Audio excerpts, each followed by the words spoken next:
Hey folks, I don't know if the camera on this device is worth a crap or not, but I guess we'll see.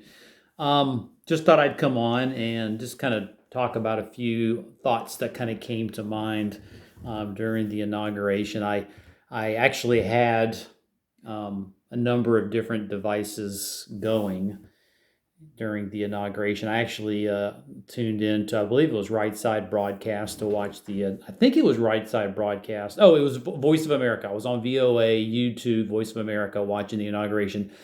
And as painful as it was to watch, I didn't know what to expect, what might happen. I had most of the volume turned down, so I didn't have to listen to that nail scratching on a chalkboard, as they say.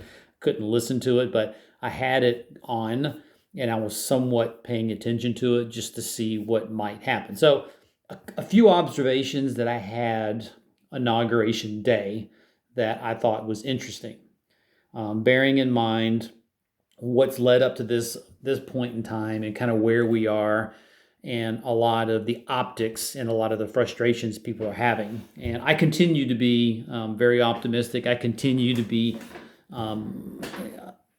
I continue to be optimistic. But in any event, here are things that I saw that made me go, Number one, when Trump, I've historically have not really paid attention to the inauguration. I think since Trump was inaugurated to through now, I've paid more attention.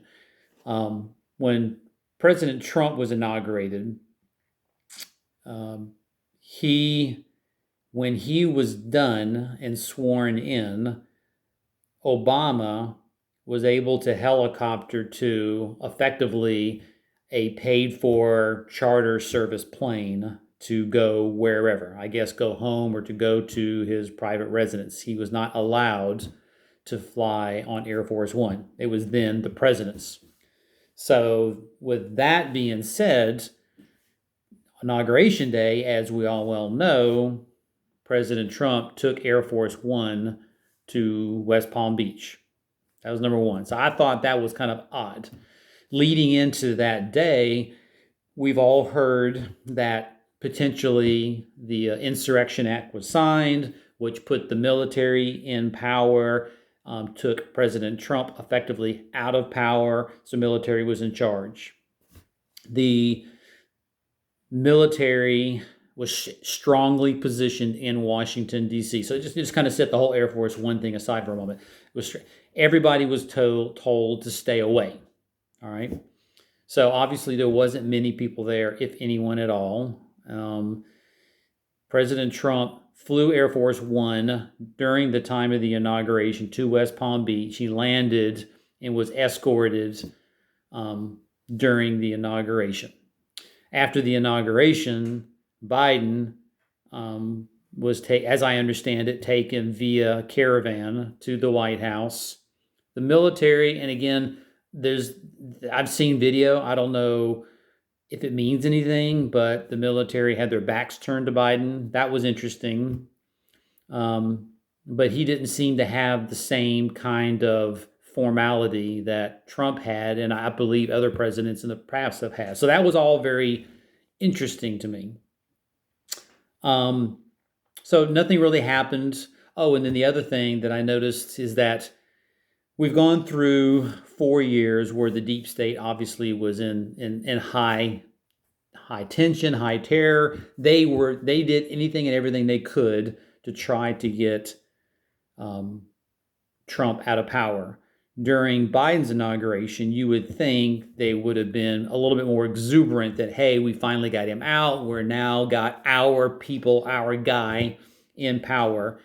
And the emotion, the tenor, the body language and the faces of those there, none of them seemed very happy about it. So a lot of things kind of gave me pause. So that all being said, take it for what it's worth. Again, I continue to be optimistic. I continue to think that the war that we're going through is still playing out. I do think it's going to get military. I do think that's the only way we're going to turn this corner and come out the other side either good or evil. I still think that's in the balance, but I think it's being played out. Now, given what's at stake, there's no way, and this is why I continue to be optimistic, I don't see there being any way that this doesn't spill out into the streets one way or another, militarily speaking. So I think there's going to be a big something, and it may be very point on and quick and finish, or it might take a little bit of time. But they're not going to go down without a knockdown, drag out fight. And I wouldn't think the We the People movement is not going to go down without a knockdown, drag out fight. I just don't think it's going to calmly, collectively, invisibly just go away and Biden's in power or whatever you want to believe, and then that's it. I just don't see that happening. There's too much at stake. Okay, so without kind of repeating everything I've said in the past about Trump, what led to his election, his running for the White House, and him stepping away from the life that he had, and him fighting tooth and nail the way he has done over the past 4 years, that would be for nothing if the end result, which is a We the People movement where we truly have the government in control of us. So that all being said, now that also additional things that I thought were kind of catching. I was listening very closely to things President Trump said leaving Washington and going to West Palm. And the one thing that I really hung on was, what was the word? What was the phrase he used? I actually, messaged it out to a few people, but something to the effect, I will be back soon in another form, in some other form. Now, you obviously can kind of read into that a lot of different ways, but if that's in fact true, that he comes back in a way that we would like to see it. Anyway, I guess the point is there's something there that gives you pause, that it's not just what it is.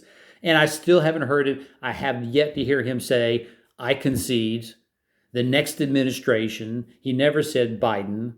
There was a lot of things that he did say and didn't say that should give you pause to know that things are still in motion. Okay? So I continue to listen to Charlie Ward, Simon Parks. I listen to Scott McKay, Mike Adams, a host of other people kind of around this as well.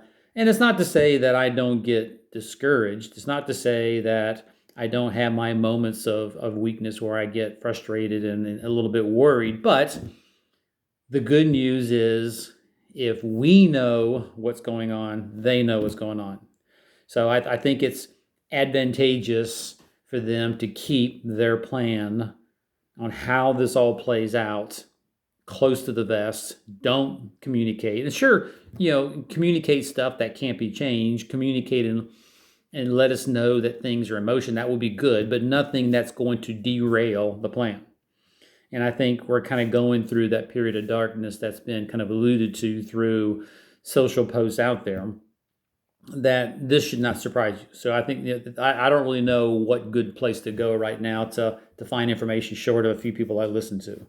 So in any event, that's kind of where my head is. I believe that things are still in flight. Things are still in motion. Not knowing what's really going on, I think in many ways is a good thing. My sense tells me that the military is in control.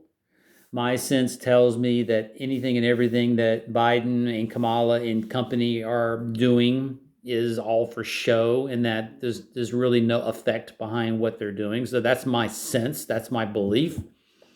I don't know. I guess we'll just have to continue waiting and seeing and postulating and all that good stuff. So fear not. Don't give in to that. That's what they feed off of. That's what they want. They want you just to give up.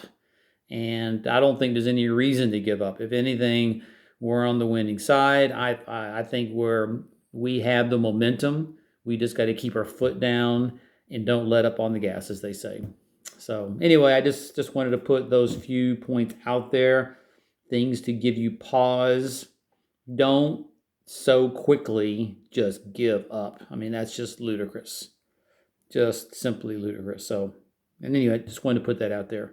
Hope to hear more from you guys soon, and let's hope that some of this stuff will come to closure soon. But if it doesn't, give it time. Some things can't happen all at the same time. Sometimes you just got to be patient and let the things play out. A closing thought on that point: the deep state is extremely patient. They're extremely methodical on how they do things. They don't typically come up with an idea and plan and execute a lot of these conspiracies and a lot of these world global views overnight and execute them overnight. These things pan out over years, decades, centuries even. So that's how they've been able to infiltrate and embed their way of thinking and their apparent dominance over the zombie people that a lot of us are, is by doing things extremely slowly, doing things that are multi-generational. So you can't pull that up from the root by planning and executing a plan overnight. So I fully believe that this has been planned out over a long period of time. And I think it's going to take some time, and we have to be patient if we want to pull this thing up from the root, drain the swamp, as they say. So anyway, just some food for thought, and I wanted to put out there while it was fresh on mind. Talk soon, guys.